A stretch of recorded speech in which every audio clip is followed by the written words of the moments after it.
You've heard of TED Talks. Everyone's heard of TED Talks, but today is the first in a new series I'm creating called Bed Talks. We're all stuck at home, spending more time in bed than normal.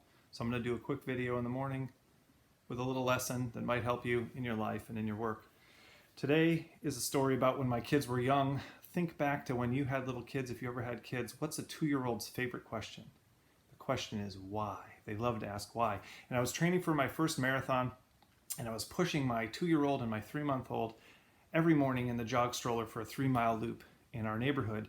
And I'm running through the neighborhood one day. I'm a mile and a half away from my house, and my 2-year-old says, "Daddy, who lives there?" and points at just some random house. And I said, "I don't know who lives there."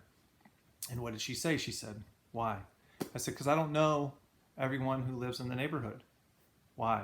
"Because I don't have time to meet everyone in the neighborhood." And that wasn't good enough for her. She asked why again. And I don't know about you, but when I was a kid, I always promised myself that I wasn't going to do certain things that my parents did to me. They didn't want to always keep answering my why questions. And so I promised myself when I was a kid that I wasn't going to, stop. I was going to answer those why questions to their satisfaction. I wasn't going to say because I said so, or I don't love you, or I wish you were never born. I was going to answer their why questions no matter what it took. And so I thought, well, why don't I have time to meet everybody in the neighborhood? And I said, well, because we live in a capitalistic society built on the free market system. And that means if I don't go to work to earn money, no one else is going to take care of my family if I don't do it. And I thought I had her.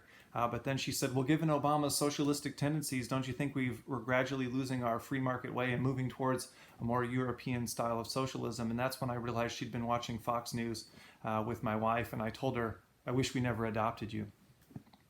Now, why is that story important? Because everyone that you're working with, everyone that you live with still wants to know the answer to the question why. We only grow out of asking the question why because people stop answering the question why. Through adult life, we start telling people a lot more of what they should do and how they should do it. We tell kids what they should do and how they should do it at work. We tell our employees what they should do and how they should do it. We stop answering that question why, and especially at a time like right now when we're locked down in our homes and people are quarantined. A lot of people are saying, why are we doing this? Is this necessary? What is this going to accomplish? What's the purpose? Is there meaning in this sacrifice? Is there meaning in this suffering? So that's my encouragement to you during the next few days and weeks and months as you think about what you're going through. Focus on why. Focus on why with your children. Answer those questions, deal with those issues of purpose.